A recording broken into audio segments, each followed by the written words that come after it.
श्रोताओं, मैं मुकेश गंभीर, डायरेक्टर रेडियो बूस, आज फिर से अपने एक विशेष मेहमान के साथ आपके सम्मुख प्रस्तुत हुआ। साथियों, मेरा ये प्रयास रहता है कि हमारे आसपास जितने भी ऐसे जीनियस लोग हैं जो जीवन की बहुत सी गतिविधियों में पार्टिसिपेट कर रहे हैं, उनको आपके सम्मुख लाऊं और रूबरू कराऊं। वो आपको अपने जीवन से और अपने अध्ययन के आधार पर आपको कुछ ऐसी सीख दे के जाते हैं जो शायद किसी भी इंस्टीट्यूट में किसी भी व्यक्ति विशेष से आपको जल्दी से प्राप्त नहीं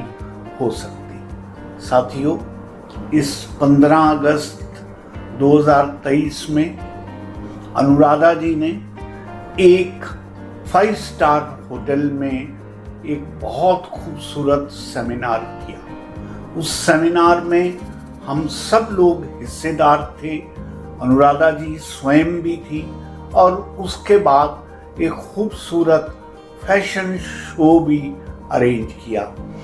तो सबसे पहले मैं अनुराधा जी को यहाँ आने का बहुत बहुत आभार व्यक्त करता हूँ कि अपने व्यस्त समय में से वो यहाँ आई और हम इनसे बातचीत करने का मौका ढूंढ पाए। अनुराधा जी, आपका बहुत बहुत स्वागत है। Thank you so much. It's always a privilege to come here. Anuradha ji, I would like you to just remember yourself and remind me along with my audience that the event which was organized on 15th August, apart from fashion show, what was the theme of that show? Right. So, event was based on a voice against domestic violence. Yes. जैसे बहुत सारे ladies जो हैं वो silently सफ़र करते हैं. Yes. तो हमने उनको मौका दिया कि वो बाहर निकल के उसके बारे में बात करें. Yeah. तो हमने डोमेस्टिक वायलेंस सर्वाइवर्स का एक कैटेगरी बनाया था. पैजेंट था, कंपटीशन हुआ उनके बीच, तो हमने कुछ फाइनेंशियल अवार्ड रखा था, क्राउन रखा था उनके लिए. तो हमने एनकरेज किया कि जो लोग फाइट करके बाहर आ चुके हैं उनके बीच एक पैजेंट करा जाए, क्योंकि जनरली सिर्फ ब्यूटी की पैजेंट्स होते हैं. So that was one category, domestic violence survivors का पैजेंट था. फिर हमने मिस्टर एंड मिसेस हरियाणा रखा. Married people can participate in that pageant, हमने ऐसे रखा. क्यों? क्योंकि in one hand we want to encourage marriage. क्योंकि marriage is a good thing. अगर आपने सही पार्टनर चुना है, life will be really really good and journey will be fulfilling. And the other hand, क्योंकि अनबैलेंस्ड हो जाता है मैरिटल लाइफ, तो वायलेंस आ जाता है. आजकल मेन भी सफर कर रहे हैं एंड मोस्टली वुमेन सफर करते हैं. सो ये एक बैलेंस लाने की हमारी कोशिश थी कि हम वन हैंड हम प्रमोट करें कि मैरिज अच्छा है. तो मिस्टर एंड मिसेस हरियाणा भी प्राइज मिला. और अनमैरिड लोगों के बीच भी कंपटीशन था. तो हमने जो लिव इन ट्रायम्फ बुलाया प्रोग्राम को, we called it live in triumph. So lit prince and lit princess भी था. सो ऐसे डिफरेंट प्राइजेस भी हमने रखे थे. क्योंकि मैं मानती हूँ कि अगर मैं लोगों को खाली बुलाऊं कि चलिए आ जाइए डोमेस्टिक वायलेंस पे डिस्कस करते हैं, तो शायद लोग इंटरेस्टेड नहीं होंगे. बट क्योंकि हमने उसमें फैशन ऐड कर दिया, तो lot of people participated. Bollywood की स्टार जो सुधा चंद्रन है, वो हमारी चीफ गेस्ट थी. And she was there to encourage because she has a very very victorious story. जब वो बचपन में उनकी टांग कट गई, वो एक डांसर थी, तो उनकी टांग कट गई, तो वहाँ से उभर के उन्होंने इतना सक्सेस देखा है. So we thought that she would be an idol chief guest for the event. So she came from Mumbai. Mumbai से आई, और मुंबई की एक फिल्म स्टार ही होस्ट थी. सोनिका चोपड़ा जो होस्ट थी, और बाकी सारे मेरे entrepreneur friends, model friends, Mrs Delhi, सब ने मेरा साथ दिया. और everybody participated to make the event successful. आप भी वहाँ मौजूद थे. Yes. So it was a very very successful event. Anuradha ji, definitely I take it. It was my privilege that I participated in that. My observation is that nowadays, from all sides, women folk is really getting awakened. Let me share with you. Yesterday, late evening, I was watching YouTube channel. Their Capital TV anchor invited one Muslim scholar. Okay. And I tell you, what a wonderful observations she gave. I was thinking, if possible, I'll circulate that video through my channel as well, because it is such a awakening version given by a Muslim lady, Right. that you feel education is a must nowadays for getting the proper awakening of Muslim ladies as well. Right. So that way, even on that day when this program was taking place, I found that everybody had a specific message to convey, and very proper message was conveyed. Yes. So combining fashion show along with the this domestic violence issue, that was a wonderful attempt made by you. Now I came to know that for next year you have already fixed one theme for that. Can we know about that in advance? Yes, yes. Even the audience can contact you and Yeah. participate in the program if they want Yes, to. yes. Because we are giving enough time this time Yeah. so that many people can participate. Yeah. So I had gone through depression. Yes. I had gone through suicidal tendencies and I have overcome that. So last year का program suicide prevention पे था. Yes. तो इस बार हम करेंगे unmasking depression. Okay. And उसके बाद हम डिप्रेशन की साइंस सिम्टम्स एंड सोल्यूशन के बारे में डिस्कस करेंगे. और मैं चाहती हूँ आप भी दुआ करना कि काफ़ी सारे बॉलीवुड स्टार्स भी इससे होके गुजरते हैं. So we will try to bring them and have a discussion with them as well. And of course fashion show will be there, pageants will be there. That attracts the new people to come and join hands with us. Yeah. क्योंकि वो एक attraction रहता है. So हम unmasking depression के बारे में discuss करेंगे पूरा साल. Okay. And the event will be on 15th of August again. Okay. And why my team also asked me why I have chosen 15th August for all these events, because 15th August में हमें मिली थी. Yes. तो मेरा first successful event 15th अगस्त में हुआ और उसका नाम हमने आज़ादी दी. Yes. और मुझे ये लगा कि हम बाहरी तौर पे तो आज़ाद हैं, Yeah. लेकिन जो अंदरूनी स्ट्रगल है Yes. हम अभी भी Yes. जूझ Very रहे हैं. important. That is why it is always falling on to 15th of August. Yeah. सो इस बार हम अनमास्किंग डिप्रेशन करेंगे. Yes. सो मेरे बर्थडे पे किसी ने मुझे ये गिफ्ट दिया. Yeah. Yeah. And it is so nice because appropriate and this is a mask, so I felt it's a confirmation Yeah. from divine Yeah. कि हम बहुत सारे मास्क पहन के रखते हैं Right. और इवेंचुअली हम टायर्ड हो जाते हैं. Yeah. Yeah. क्योंकि इतना संघर्ष है to prove a point, to prove our self and क्या है हमारी वर्थ को प्रूव करने के लिए हम एक रेस में हैं. तो उसमें इवेंचुअली हम टायर्ड हो जाते हैं. Yes. And that's where we get into depression. Yes. And that's where we don't want to live anymore. Yeah. And that's where the effect of violence in the houses and homes. Yeah. And जैसे आप बात कर रहे थे बच्चे खुदकुशी कर रहे हैं. Yes. Coming under pressure because everybody is under pressure. Yeah. हमारे समाज में इतना प्रेशर बढ़ गया है. वो गए वो दिन जब हम रिलैक्स होके जेन्युइनली किसी से खटिया पे बैठ के बात करते थे या चाय पीते थे या किसी के घर हम विजिट करके रिलैक्स हो जाते थे, अब वो दिन नहीं रहे. Right. It's all about a race. Yes. It's all about proving point. It's all about I am better than you. Yeah. If I'm not better than you, I'm going to get into depression. Yes. So ये सब situations हो रहे हैं. Yeah.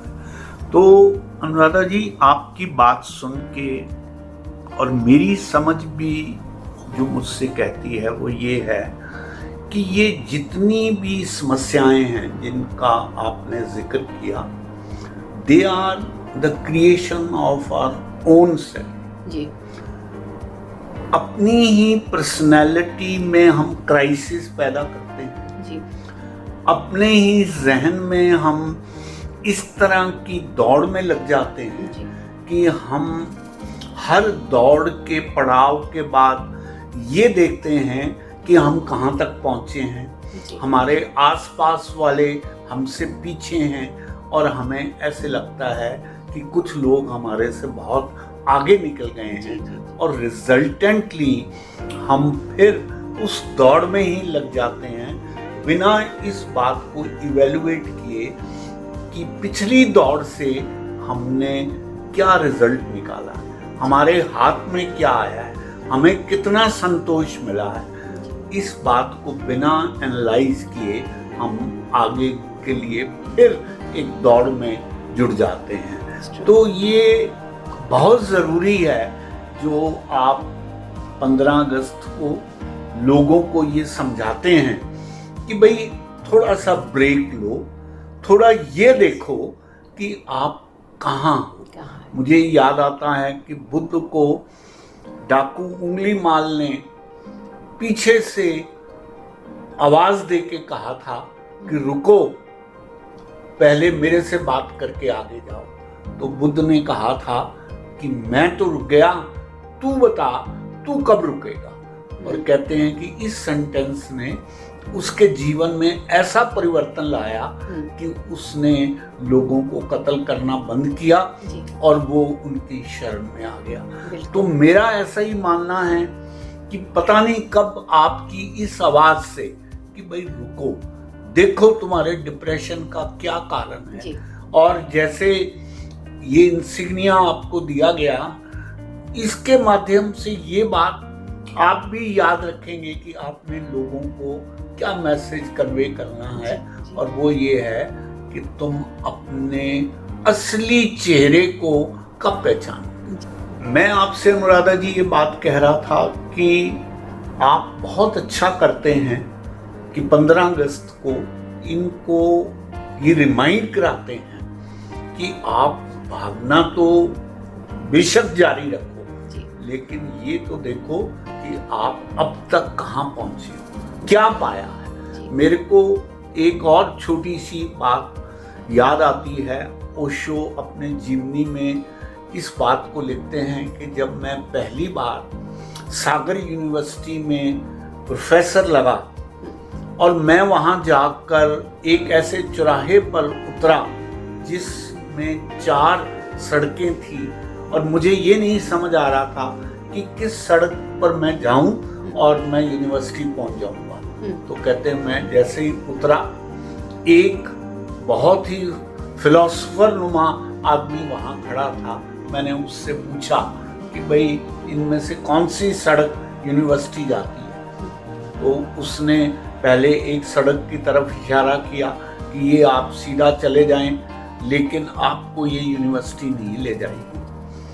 दूसरी की तरफ, तीसरी की तरफ करके उसने यही बात रिपीट की कि आपको ये यूनिवर्सिटी नहीं ले जाएंगी. फिर उसने ओशो से पुनः पूछा कि ये बताओ कहाँ जाना चाहते हो. उसने कहा मैं सागर विश्वविद्यालय जाना चाहता हूँ. तो उन्होंने कहा कि आप मेरे पीछे आओ. ओशो लिखते हैं कि वो मेरे आगे चल रहा था लेकिन बुड़बुड़ा रहा था और उसके स्वर अब भी मेरे कानों में गूंजते हैं. वो ये कह रहा था कि वैसे जो यूनिवर्सिटी में पहुंच भी गए हैं उन्होंने जिंदगी में अलग से क्या पा लिया है. कहने का भाव ये है कि जैसे वो फिलोसोफर बुड़बुड़ा रहा था, लोगों को स्वयं से ये बात पूछनी चाहिए कि अब तक की इस दौड़ में इस टेंशन में, इस मुलम्मे को ओढ़ के उन्होंने अब तक क्या पा लिया जी। और अपने जीवन से बढ़कर आपको और कौन सिखा सकता है, तो आप रिमाइंड कराती हैं। बहुत बढ़िया बात है। आपका एक आर्टिकल भी मुझे याद आता है जो आपने लिखा है, मैं चाहूंगा उस पर भी आप बात करें, क्योंकि वो भी इसी से रिलेटेड बातचीत कर जी। आप जो उंगली माल के बारे में बात कर रहे थे, उसको एक रेवलेशन आया। यस। सो मैं ये लेटेस्ट राइटिंग है मेरी, जिसका हेडिंग है when you have a revelation you will have a revolution. Yes. So हमारा डिसीजन है, जो पावर ऑफ डिसीजन है, जब हम डिसीजन लेते हैं तभी जाके हम कुछ बदल पाते हैं। राइट। तो डिप्रेशन में जाना भी एक डिसीजन है। यस। डिप्रेशन से बाहर आना भी एक डिसीजन है। राइट। सुइसाइड एक डिसीजन है। वायलेंस एक डिसीजन है। ये सब डिसीजन बेस्ड हैं। So as a life coach मैं क्या करती हूँ, जब मेरे पास पेशेंट्स आते हैं उनको मैं एनवायरनमेंट क्रिएट कराती हूँ ताकि वो राइट डिसीजन लें।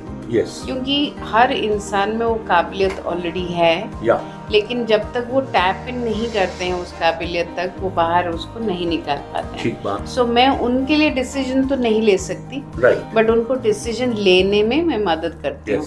सो यहाँ पे जब मैं ये आर्टिकल लिख रही थी, इसमें कुछ मुझे अपने जीवन के बारे में लिखना था। उसके बाद 2 क्वीन के बारे में मैंने लिखा था जिन्होंने डिफरेंट डिसीजन लिया। सो एक क्वीन ऐसी थी जो वर्जिन थी, जिसको किंग ने चूज किया, and she had a good influence on the king, she had a good influence on the whole nation. And another queen, she's also queen, लेकिन उन्होंने अपनी इन्फ्लुएंस से गलत डिसीजन लिया और पूरे जो नेशन था उसको करप्ट कर दिया। सो मैं ये एक्सप्लेन करने के लिए उन 2 क्वींस का एग्जाम्पल दे रही थी। सो उसमें हम देखते हैं कि हर एक इंसान एक टाइम पे ऐसे 2 राह पे खड़ा होता है जहाँ पे एक सही होता है, एक गलत होता है। सो उस समय पे हम क्या चुनते हैं वो आगे चल के हमारे जीवन को बनाता है। जैसे आर्मी में कहावत है कि you have to be at the right place at the right time doing the right thing. कई बार राइट प्लेस और राइट टाइम होना काफ़ी नहीं है, doing the right thing is very important. कई बार हमें मन नहीं करता है, लेकिन हम जब सही करने लग जाते हैं, बट ये पॉसिबल नहीं है जब तक हमें एक रेवोल्यूशन नहीं मिलेगा। सो ये तो हो गया प्रॉब्लम्स। इसको सॉल्व कैसे करेंगे? जैसे आपने शुरुआत में बात की कि हम ये सीरीज़ को बुलाते हैं कि पॉज फॉर ए कॉज, रुको और समझो कि ज़िंदगी कहाँ जा रही है, जैसे आपने मेंशन किया। तो मैं अपने स्टूडेंट्स को बताती हूँ कि रोज़ 1 घंटा आप ज़रूर साइलेंटली बैठे।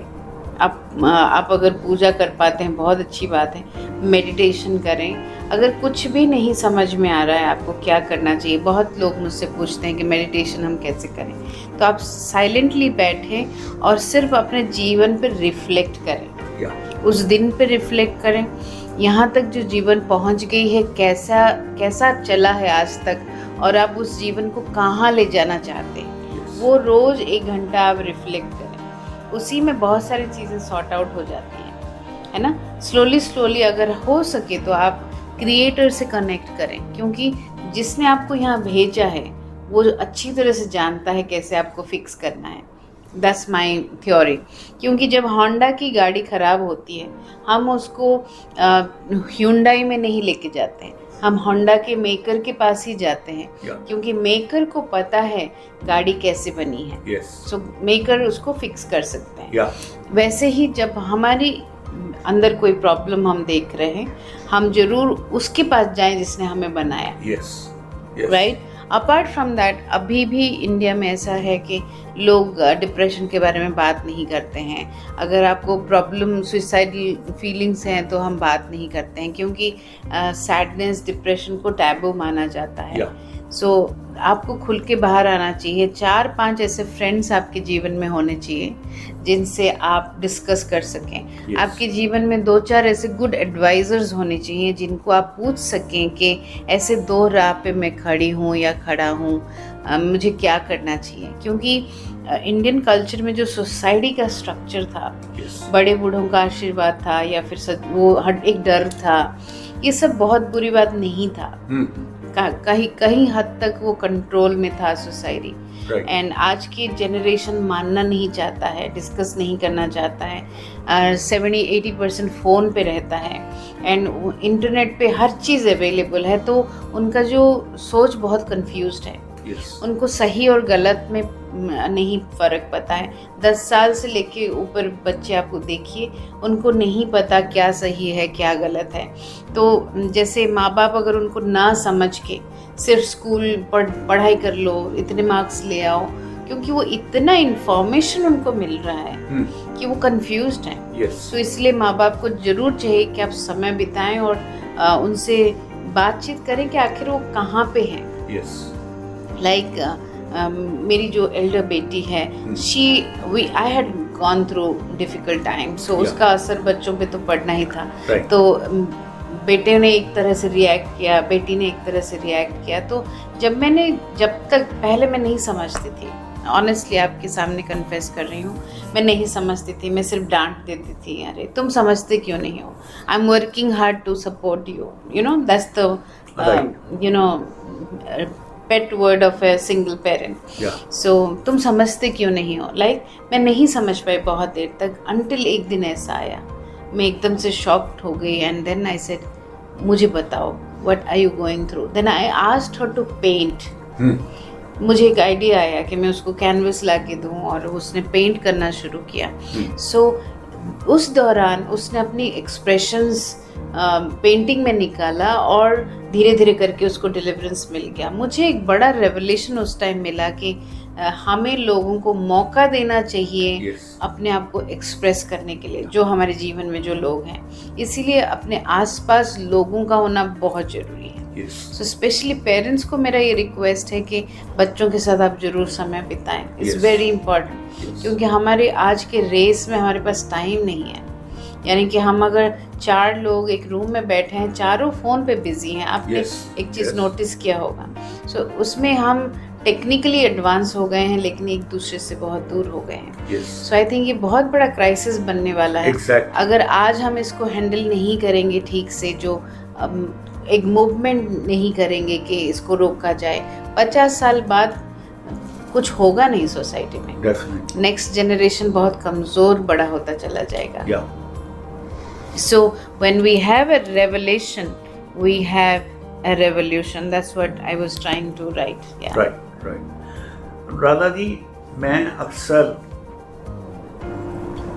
बहुत से शेर सुनाता हूँ, लेकिन एक शेर जो मेरे बहुत दिल के करीब है और मैं हर एक व्यक्ति से ये तवक्को करता हूँ कि वो इस शेर को दिन में एक बार ज़रूर गुनगुनाएं, और वो शेर ये है कि कोई भी आईना मुझे मेरा अक्शी तो दिखाता है। I hope I am clear. जी जी जी। कोई भी आईना मुझे मेरा अक्शी तो दिखाता है, रह जाता है जो भीतर मेरे, कहाँ वो मुझको बताता है जी। और तलाशता फिरता हूँ खुद को, खुद ही में मैं, तब कहीं अंत में जाकर मेरा स्वरूप वो मुझको समझाता है। जी। Everybody is reflection. Yes. Yes. Everybody is looking daily his or her own mirror, but that he is or she is able to come to know about her bodily structure.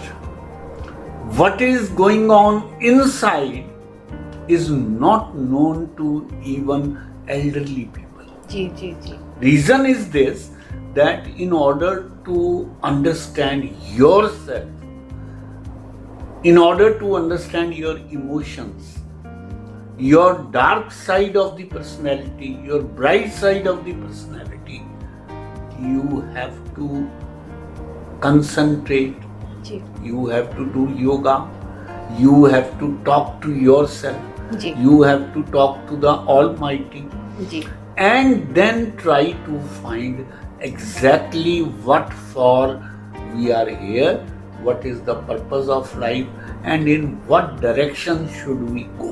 Ji, mask हम इसीलिए पहन लेते हैं, जैसे कि आपने clearly इसमें देखा क्योंकि हमें सोसाइटी बताता है कि ऐसा तुम्हें करना है, या तो उस सोसाइटी में परफेक्ट दिखने के उस प्रोसेस में हम एक मास्क पहन लेते हैं, और वो मास्क बहुत खतरनाक है अगर हम ये सेल्फ रिफ्लेक्शन ना करें। जैसे आपने ये शेर में सुनाया कि अगर हम रिफ्लेक्ट ना करें और अपने आप को ना पहचाने, वो मास्क ही हमें डिस्ट्रॉय कर देता है। Exactly. क्योंकि हम कितनी देर प्रिटेंड करेंगे, एक दिन हम थक जाते हैं और फिर गिव अप कर देते हैं। Exactly. लेकिन अगर हम अपने सेल्फ रिफ्लेक्ट करके हम अपने आप को पहचानेंगे और दूसरों को प्लीज करने में टाइम बिताने की वजह अगर सेल्फ इम्प्रूवमेंट में समय बिताएंगे, ये मास्क एक तो पहनना नहीं पड़ेगा और फिर हमें एक टाइम नहीं आएगा कि हम गिव अप कर लें। क्योंकि जब हम प्रिटेंड करते हैं या फिर एक इंसान के अंदर दो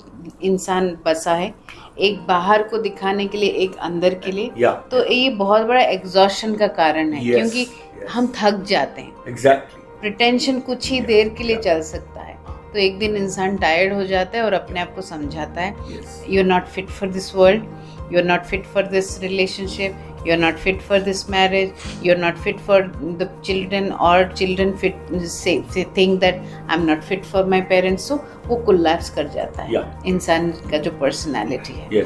So I think genuineness जो हमारे संस्कार में है, वो मैं पूरे दुनिया घूम के देखने के बाद एक चीज मैंने इंडिया में जो देखा है वो है हॉस्पिटैलिटी, सच्चा प्यार। हम एक दूसरे के लिए समय निकालते हैं। ये बहुत बड़ा स्ट्रॉन्ग कल्चर है, इसको हमें छोड़ना नहीं चाहिए। और हमें एक दूसरे के लिए जजमेंट ना निकालते हुए, जजमेंट पास ना करते हुए समझना चाहिए। क्योंकि अगर आज हम एक हेल्दी सोसाइटी नहीं बना पाएंगे, हमारे बच्चों के लिए एक बड़ा डेंजरस वर्ल्ड हम क्रिएट कर रहे हैं। बिल्कुल जी। तो अनुराधा जी, आज मैं ये समझता हूँ कि हमने किसी एक खास विषय को ना लेते हुए भी बहुत सी ऐसी बातों को टच किया जो आज की सोसाइटी में, आज के नौजवानों को ध्यान में रखनी चाहिए। और अगर इस अवेयरनेस के साथ वो आगे बढ़ेंगे तो मैं ये समझता हूँ कि वो दिन दूर नहीं है जब उनमें स्वयं में इस बात की जागरूकता आ जाएगी कि वो एक लक्ष्यपूर्ण जीवन जो है वो जीने लगेंगे। तो मैं समझता हूँ श्रोताओ, आज के इस विषय पर बातचीत करते हुए अनुराधा जी ने बहुत सी ऐसी बातों को छुआ है जो कि बहुत महत्वपूर्ण है। और हम आपसे ये अपेक्षा करेंगे कि आप इससे संबंधित कोई भी बात हमसे कहना चाहें, वो व्हाट्सएप के माध्यम से और हमें मैसेज दे के आप अपनी बात को रख सकते हैं, और हम आने वाले किसी भी प्रोग्राम में उसको लेंगे, आपके नाम के साथ आपकी समस्या को समझेंगे और उसका यथा योग्य उत्तर भी देने का प्रयास करेंगे। जी जरूर। तो इन्हीं शब्दों के साथ आपका आभार व्यक्त करते हैं और बहुत बहुत धन्यवाद आपके आने का। Thank you very much.